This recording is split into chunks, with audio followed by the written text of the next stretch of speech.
right. I have no idea if I'm streaming yet. Let me take a look.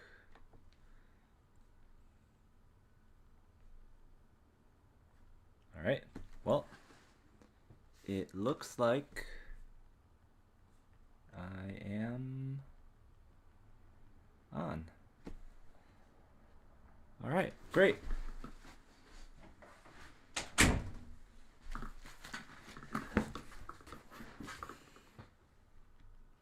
All right.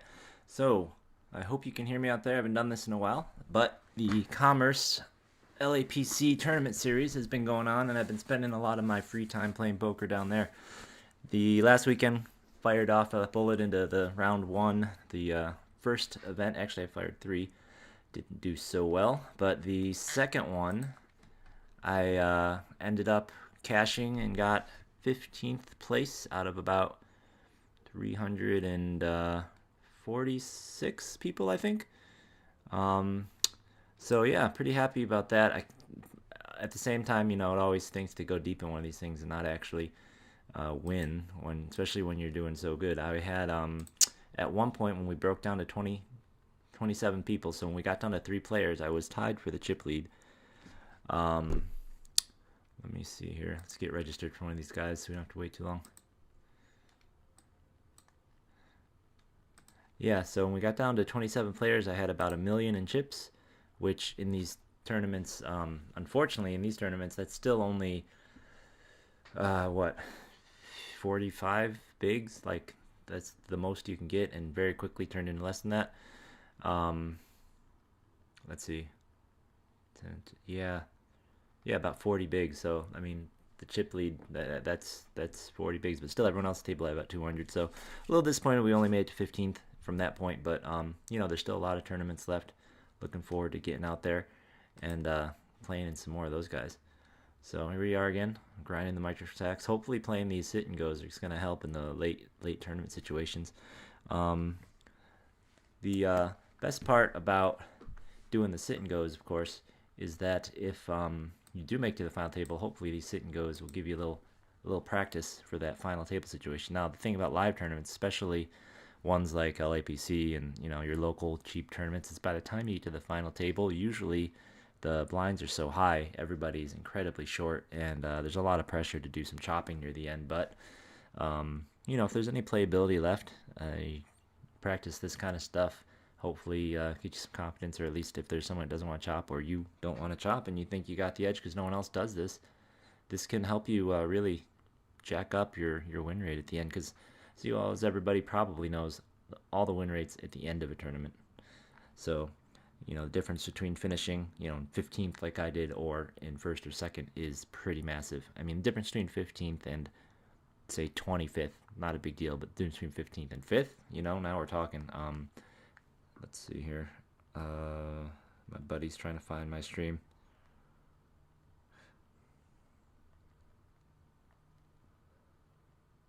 All right. Well, seems like a slow night. Nobody's signing up for this guy. Is there another tournament going on, a free roll or something I should be signing up for? Let's take a look. Free rolls are always fun.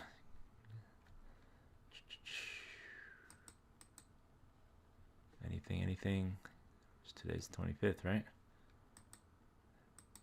Oh, not a lot going on a Tuesday night, I guess. Huh. There will be a free roll here at 9. Yeah. No. 7:05 is already on break. Okay. Yeah, no free rolls to play in. So we're just waiting a couple more people to join in this guy so we can get fired off. Yeah, so the Commerce Series runs all the way till somewhere in late February, and then I just saw that the bike actually has a tournament series that will be starting around then as well. So looks like another World Series of Poker Circuit event. So I don't know. While we're waiting, maybe we check that out. Let's see.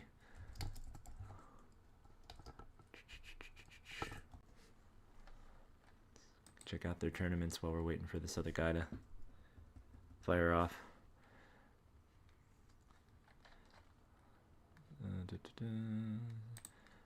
See what this World Series schedule is like, and we're at 8 players about to fire that guy off. Here we go, major tournaments. February 28th to April 17th. Alright, we'll check that out.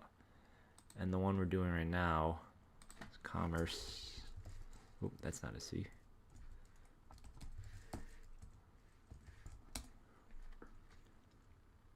take a look at these. Here we go, LAPC. So that's till February 27th. This guy starts on February 28th. You think that's a coincidence? Yeah, me neither. Let's check that out in between tournaments here. So we got started. It's been a little while. All right, so right middle position. Looks like this guy also is a little impatient on the start. Not around. Yeah, deuce 9 of clubs. We're out of there. First hands are dicey. No reason to get involved with something like that. Now I wonder if, I'm curious if something like, with it being slower night, that's going to change the player pool significantly. I guess my impression would be a slower night would probably make it a tighter game. Just people, whoa, or not. Top pair versus aces, and aces wins by quite a bit. That's a nice first hand. And unfortunately, he's right to our left. Here we go. Well, we got a decent one here. Let's see, he got called by King Jack for 100, so I think we can do the same. Let's just, too lazy to put in actual numbers. Let's juice to 120 and see what kind of player we got here. It's annoying that he's to our left. First guy, double up, immediate left. Add a little degree of difficulty onto this tournament. And now he's sitting out. What? Does he just think he's going to sit his way out? Oh, here we go. Another raise. First hands of the tournament are always funny. Yeah, we're not just calling, so 200. Our stacks are so short. All right, let's make like this guy. Probably getting called against with a pair. Probably have to win a flip if he calls. Yep. Hey, we won that flip unless. Hey, all right. Now we've got the double up too. Classic ace king versus queens. See, now a lot of people will think, you know, you shouldn't get it all in with ace king, right? I mean, look, you're behind, but was I? It's a flip. It's a first hand tournament. I can always just rebuy. And now we've got a decently big stack to fight with here. You know, there's no time investment there. And if you take your flips, you're going to win half of them, right? Also, occasionally he does that with ace queen. He does that with ace jack. And he does that with smaller pairs. He's just going to fold. You know, he might fold eights, nines. So that's, you know, that's why you can't really, you see it all the time in the small stakes tournaments. You know, I'm going to be playing this weekend. It's a $400 entry tournament at Commerce. It's going to have 6 starting flights. And I would still expect to see in that tournament well over half, you know, the majority of the people that enter that thing. It's still considered a small tournament. I would definitely expect well over half of them to be the kind of player who doesn't want to make a big raise with ace king, who doesn't want to make a big call. Who's the kind of player who's going to, you know, the kind of player who thinks ace king gets overplayed or is a drawing hand, right? Now, you know, it can get overplayed, but it's kind of hard to overplay it pre-flop unless there's already been, you know, a 4-bet and it's getting back to you and you've barely invested one call in. All right, but that's a good start. It's a good start to tournament. We just gotta still unfortunate. Joe Sumama here is to our left with the other double up, but hey, at least we've got chips to fight. He can't just come after us flippantly. And all right, we've still got a long ways to go though. He's limping in. Interesting. So he had aces. He made the raises. Now just limping in. All right, let's take a flop. See what we can do. Not great. Better for Joe Sumama. But he did just limp, so his ace can't be that good, right? I feel like this flop actually could favor the blinds here, but just, you know, offhand, just gonna check it. Now here, I think this is a great place to make a little bet, because why would you bother fighting me? You don't have an ace, you don't have a 2 you really want to play. I'm in the blinds, I definitely can have a 2. Okay, I'm really confused here, but no, I had no reason to jeopardize my chips here. All right, I probably could have got him off with a big bet, but the pot was so small, and like I said, these early ones are just, it's just really hard to put people on anything. Yeah, that's one of the things I like about live poker. Online, I just kind of have to assume that everyone playing micro stakes is a certain kind of way, but they really aren't, you know. With Beach Bum limping over here, I'm actually think this is fine to fold. But, you know, small blind. Early I've got chips. Let's just peel. I mean, this flop's pretty good for my back doors. Other than the queen, this would be a great flop for us. If this queen was, you know, if this queen's a 6 or this queen's a 4, we're in good shape. Now he limped. He's betting full pot though. Given that we're out of position, I guess I'll fold. I could see arguments for raising though. I mean, we've got some great back doors. We got overcard. We're blocking that flush draw. His best hand is what, queens, right? But yeah, well, there's the queen, and here's a queen. So the people in this tournament really enjoy going all in with top pair no kicker, or you know, top pair random kicker, and so does Mr. Josumama, who always has the better kicker or pair. Well, like I said, that's another reason not to, I guess, in a small stakes game like this, though, right? So we figure the best hand he really is going to be having there is a queen. I have the ace, so ace queen's a little less likely. But as you saw, he's totally willing to stack off with queen 10, so it kind of restricts you. Whenever if they have a queen or something there, they're not going to respect the fact that I could have a lot of these better hands. There's, you know, so in that case, if you're going to raise, it's interesting. Definitely want to raise small because they're not going to let go of those pairs, it seems like. Because what was it? He bet 120. Josum bet 400, I think. 4 something. So he bet pot top pair on a flush draw, straight draw board. You know, that's reasonable. Got raised and just shipped it. Interesting. All right, we got ourselves a little pair. Hopefully they fold and we can open. And Mr. Josumama stays out of the way.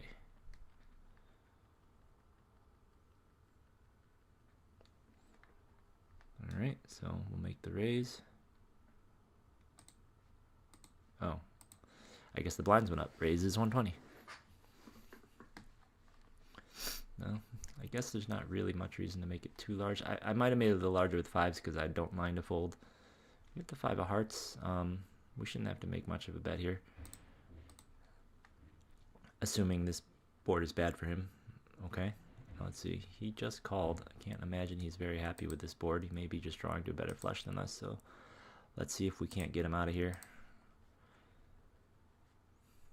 There we go. I mean, just calling a small bet on the flop tends to mean you're not particularly in love with your hand.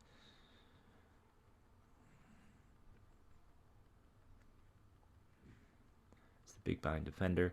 You have to think a smaller flush would raise, and a very good king would raise. Ooh, all right, we have to be careful. Guy behind us has all it. All right, did I say be careful? We just hope we don't get coolered. That's what I mean. Very wet board, but it is a rainbow. I could see this guy having queens, but you know, he is not shy about raising when he has top pair. Just calling. All right, he's being cautious too. Oh, this is very interesting.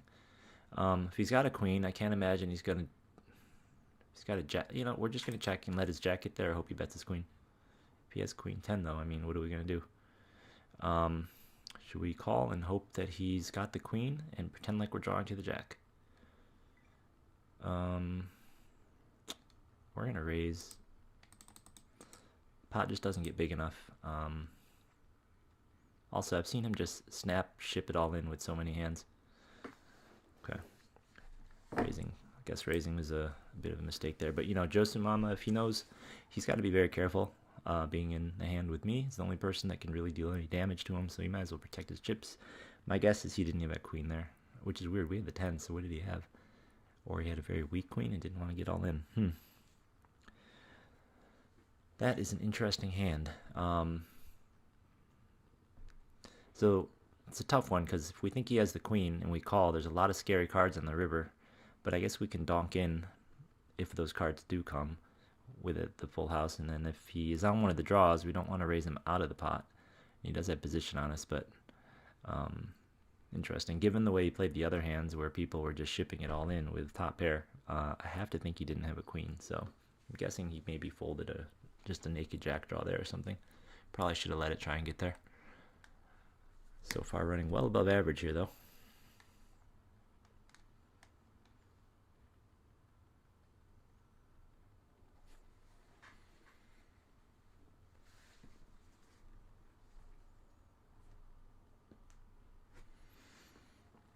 All right, be nice to get a walk. I mean, we're running so good, maybe we'll just get a walk. We have a king. Hey, we got our walk. So we have a king. Just thinking about if we should be 3-betting Don Brew if he were to open that button. But seriously, and then the thing with these tournaments, right? And we're going to pass that walk right along. No reason to 6-3 go after this guy. Oh, and there's a raise under the gun anyways.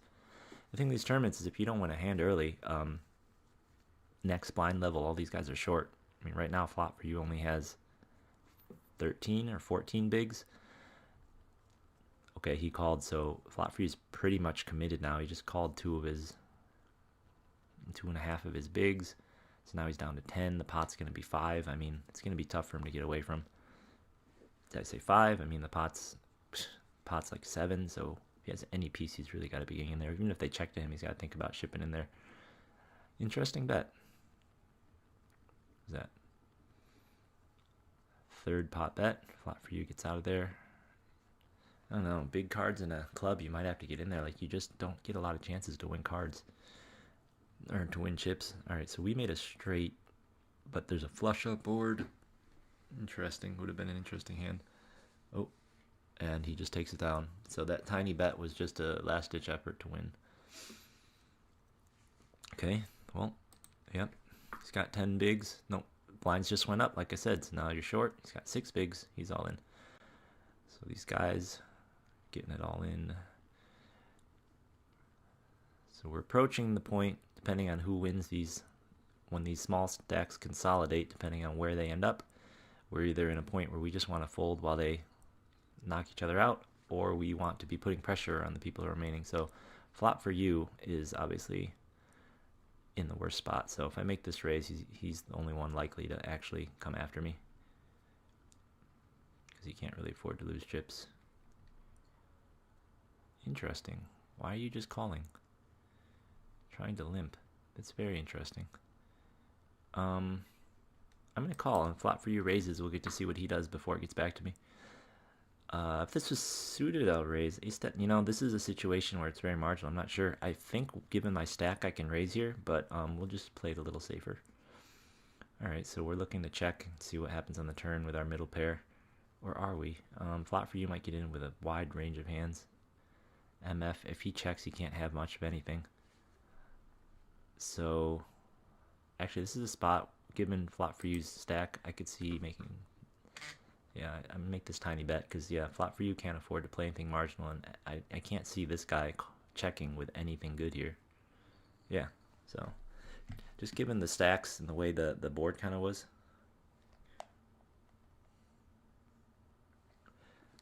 I think that's a bet I should probably be making with almost anything. My hand in particular maybe doesn't have to do that, but you know, just you got to have something when you bet sometimes. Also, you know, I only have middle pair. I don't mind winning right there. Obviously, we're calling that. Unless Don Brew goes all in, then I guess I'll let them take care of it. But if he doesn't, I will call and see what we're up against. Oh no, we're dominated. How did he hit that? Oh, we're running very good this tournament. All right, we've been getting very, very lucky so far.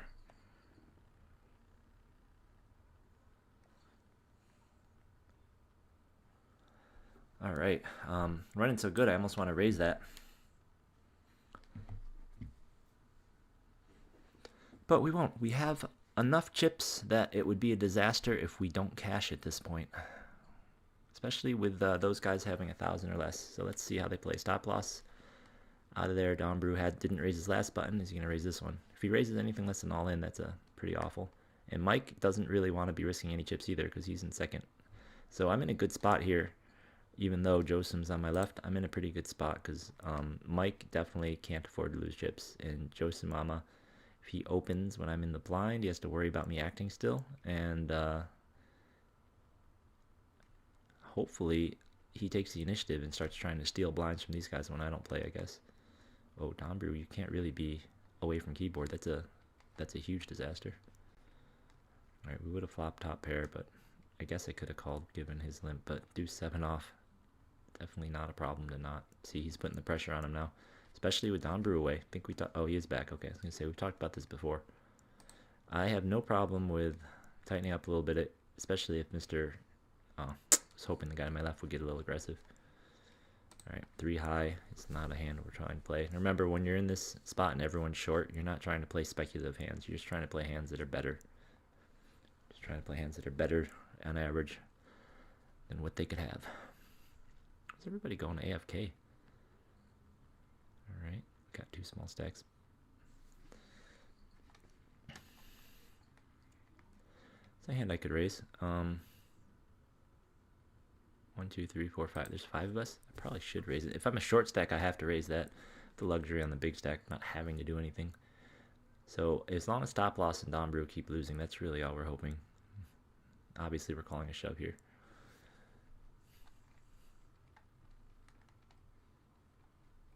And we're shoving over you. You've been folding everyone, though, so interesting, though, if he plays, because he's been giving me a lot of walks. Yeah. So he's been giving me a ton of walks, and I've been doing the same.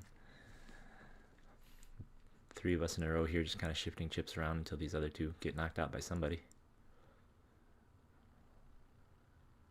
And you notice this little shield here. I'm pretty sure what this little shield means is that he's done well or won or placed in some tournament, some other relevant tournament that this site holds, which means that he's, you know, he either does a ton of them, got really lucky, or more likely he's competent, you know.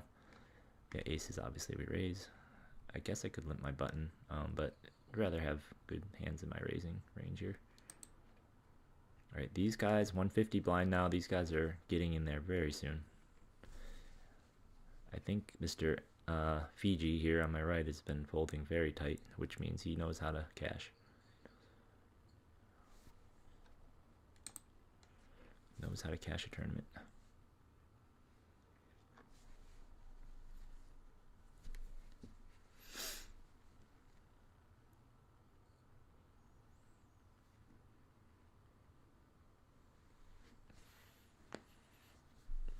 All right, we got another all in. So Stop Loss has been going all in a lot more than anyone else, a lot more than Don Brew. So he knows his charts, or he realizes his situation. He's really only been shoving on Don Brew, though, so Don Brew has not been betting, so either completely card dead or just far too tight. 450. Oh, it's a weird one. I don't like calling a raise with King 6. I don't think I like shipping with almost no gold equity, so he's going to get this one through. Don Brew has not made many raises this tournament.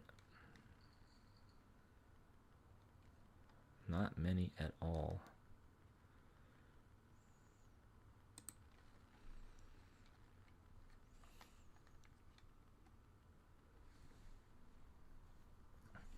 Oh, one of them's going down.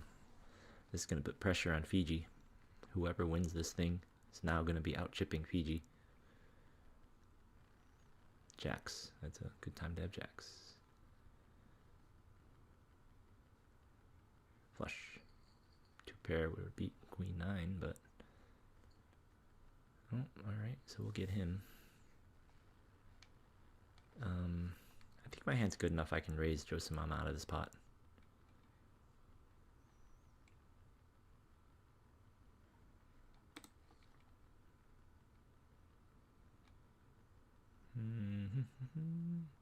Alright, so now one more person's got to go.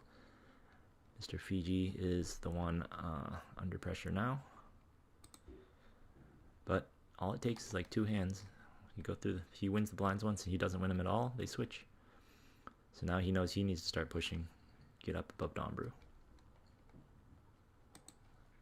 And we are in a great spot, chip leader on the bubble. Don Brew is quite tight. Josimama's been playing snug, but if he loses a hand, he's going to have to open it up again. Fiji knows he needs to win.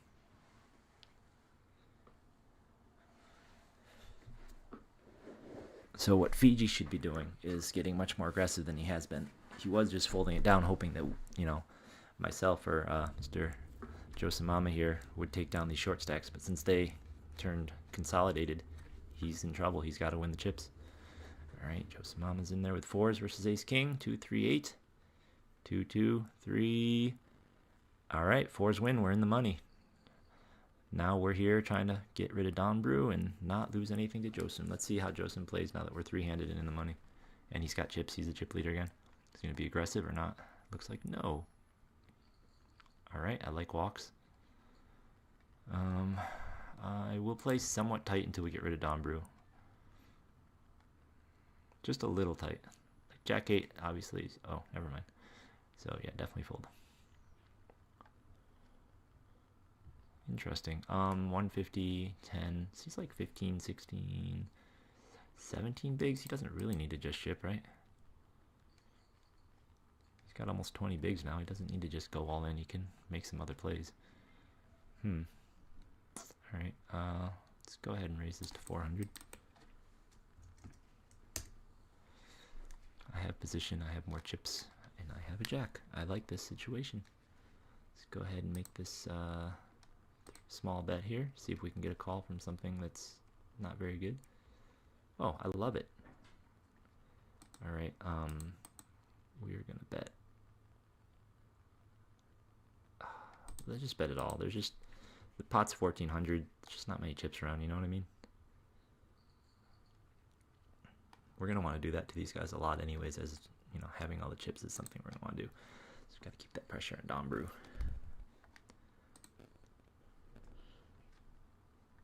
Let's see how he adjusts here. He did call. Here we go. See, I can do the same thing here. Make this small bet now and see what he does, because he knows if he calls this, I'm all in on the turn.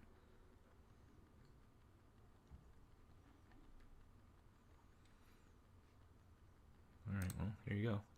Unfortunately, I had it last time and not this time, so if he calls, he's going to win it. Unless I hit a king. Oh, I was ahead. He had the draw, but he hit. Alright, well, turns out we played that one pretty well. Had him on a draw. Caught him with a draw. And he missed it. If only he had more chips, he might have folded. No, it's a open-end straight flush draw. He really ought to just to put that all in on the flop. I mean, one without needing to do anything. Alright, so now we're the short stack. Obviously, we're not going to change too much. Yeah, 8-9's easy to defend. Alright, you win this one, sir. If he checks again, he doesn't, but you win this one, sir. Yeah, that's fine. I don't need to win this pot. It stinks to fold to a min bet, but I don't like raising with 8-9 there. No draw, no hope. Okay. Paired board. Ooh, I like it.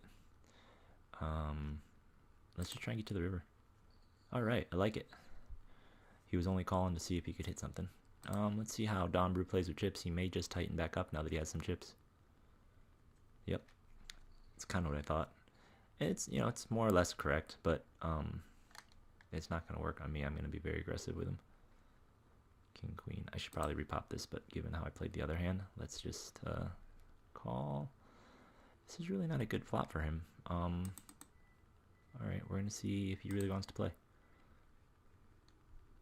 Yeah, it's not a great flop from continue on as the raiser. It favors me big time. He's out of position, so that does suck for him, but what's he going to do? So the thing in the end part of the tournaments here is it's tough. It's on the one hand, every bet and every raise you make, like every time you 3-bet, you're saying you're going to commit your stack. You may not be, but it's kind of what you're saying. So every time someone else plays, they have to be thinking that. Anything but a tiny little bet. And Dombrew is definitely not comfortable doing that. So we're just going to keep checking our ace high here and hope it wins, even though that straight draw won't even make us a straight because it would be 5 on the board. That's a lot of cards that he could make a pair with.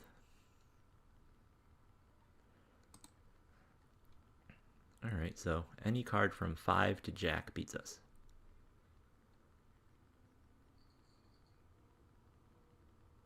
Did he have the nut straight and he checked it? Yeah, I'm pretty sure he had the literal nuts and he checked it. I mean, we weren't calling, but that's very interesting. Yeah, pot odds we call.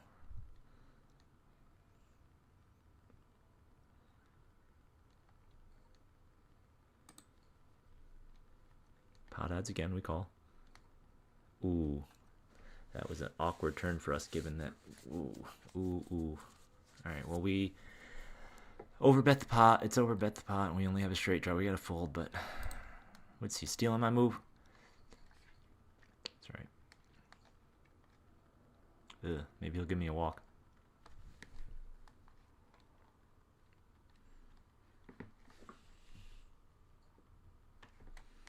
It's like a walk. We have a straight draw. And he won't like playing against that ace. Ah, that hurts my straight draw quite a bit. Ooh, we're gonna have to bet again. Ugh. Alright. We gotta fold. We got some of the straight draw cards. We got some of the flush draw cards. We got the nut low. Alright, we're definitely raising. Hoping not getting repopped. Okay, ace high. We'll do some checking here.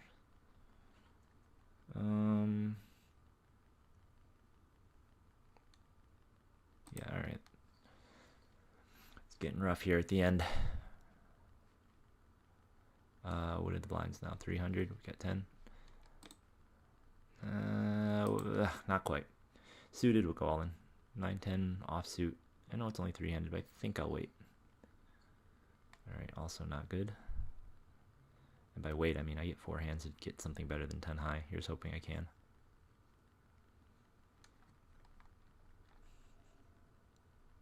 Give me a walk. Great. Now I get like 8 hands to get something better than 10 high. King high's good enough if he folds. I mean, it's a decent king high. Oh, he didn't fold. Alright. On the button, see if we can get better than... Yeah, see. Why are you showing us that? Of course you'd raise a hand like that. Queen high? Ugh. Well, queen high's not that good given he gave me a walk. Maybe I'll get another one. So we're in that boring part of push-fold charts, and we just hope that we, you know, steal enough blinds or get enough. Alright, this is good enough, unfortunately. Hopefully no one get dealt a hand. No one has anything good. We'll take that walk. That's fine. Prefer to call in a fold, but what are you going to do?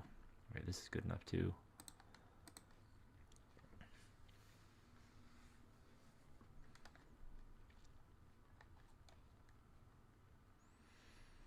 Yeah, I don't want to just make a small raise with this because I'm out of position. It's probably going to be an overcard on the flop. So I'm either not getting called on the flop or I'm getting called by that overcard. So I might as well just get it in now.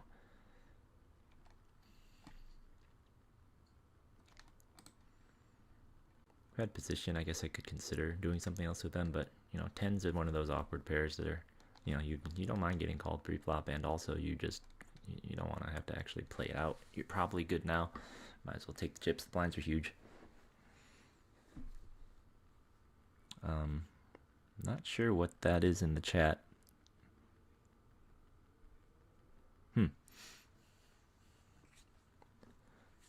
See a couple people said a few things in the chat, but there don't appear to be English. I don't think they're anything really. Let's see. King 10 and what did King 10? Don Brew a pair of threes. Oh, we would have won that one. Alright, ace 9 again. Good enough in this situation. Hopefully, yeah. Unfortunately, anytime it's good enough, he's going to fold. So really, if he plays, it's going to be tough. King high good enough in this situation, which is rough, but we had 10s last time. Alright, that's good. We're about to flip. We're about to flip on him. If we can get one more hand, we'll flip on Josimama. Hey, we are technically ahead of him now. Hopefully he folds again. Awesome. I'll take these walks. It sucks that I have hands I would have went all in with on these big blinds, but it's still good to just win. Better than him raising and me going all in anyways and being dominated. Alright, so there was that. Just raise the call. He's out of position though. Wow, that's quite a flop. It's a pretty good flop for both. Better flop for the button though, so this donk out's interesting. Alright, and he still calls, so what does that mean? Pair and a straight draw? I'm seeing a pair and a straight draw from Josimama. That's what I think, and then Don Brew could have anything. Could have aces, kings, ace, king, queen, jack, ace, queen. Alright, I'm thinking ace, king, ace, queen, or one of those pairs. Queen 10, 2-pair. It's also a thing you could have. So it's a straight draw. So he donked out with just a straight draw. Alright, we made it to second place, so that's good and bad. Heads up, I need to get some chips. I have king high, unfortunately, we're going in. He may call just once or twice before I start winning blinds, just to keep me from getting close, being able to really hurt him. Ooh, if he thinks I'm going to go all in too much, that would be amazing. See if I can bet this and have him have unders and fold, just like me. Nope. Alright, well that's not good. That was not the top pair. My 9 high is, yeah, not good. He would have folded, but it's not good. Actually, this is a hand I'm... Alright, we're just going to raise. See if that sets off warning bells. Alright, if we can get him to fold with just regular raises, we'll go back to that.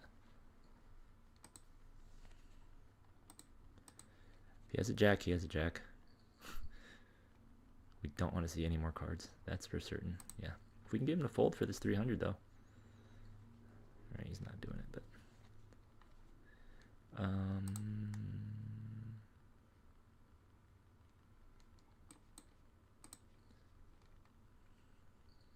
Good, good.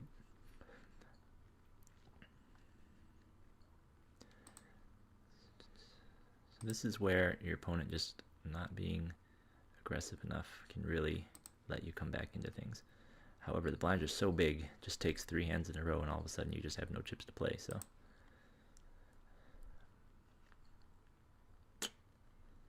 Interesting. Interesting. Very interesting. What could he have bet on the turn? Hearts got there. Straight draw, I have the jack. Even a 6 wins, I don't want to bluff that. Now this sucks, I'm in a bad spot. My chips are so small here that folding really hurts, but there's not much you could bet on the turn that, yeah. Having all those chips and having a limping strategy seems poor though. Ugh.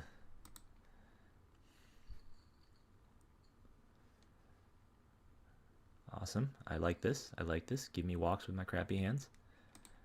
Give me your big blind, please. All right. Now give me a walk, then give me your big blind, and before you know it, we'll be back to even. See, he's folding because he thinks I'm probably just going to go all in a ton, which I am. I'm going to go all in a ton. Like here, I'm just going to go all in. If you have an 8, good for you. Oh, that's even worse than an 8, though. All right, well, it was fun. It was a good run. We had trouble running out of chips at the end. All right, well, that was very interesting. I think we just kind of ran a little bad near the end, but it's all right. We ran really well near the beginning. It's always funny with the blinds being so huge. I mean, right there at the end, it was what, 400. I had 6 big blinds or something, and really he only had at 10,000 chips he had what, 22 or something. It's really tough to make bets, so it's funny. He didn't play in such a way. A lot of times at the end of these tournaments you'll see guys that will treat your min raises like you're all in, and that's amazing. You just min bet everything until they don't fold, and you just print. But this guy, you know, he would call every now and then. I think, yeah, I mean, at that stack depth, I think hitting any pair is just kind of a cooler. So what are you gonna do? All right, well, you know what? That was a fairly long tournament, so I think that's it for this time. Thanks for watching, and I hope there was something interesting in there. I know there were a couple situations in there I'm gonna have to go look up. You know, like that ace-10 offsuit to the limp. That was an interesting one. Let me know in the comments if you have an opinion on that one. Or should I have limp behind? What should I have done? And that ace-jack of diamonds there, I'm pretty sure, you know, just given the history and watching this guy play, he just isn't bluffing. I really didn't see him bluffing with much, and I couldn't think of anything he could be bluffing with on that card, honestly. So let me know what you guys think in the comments, and I will check that out.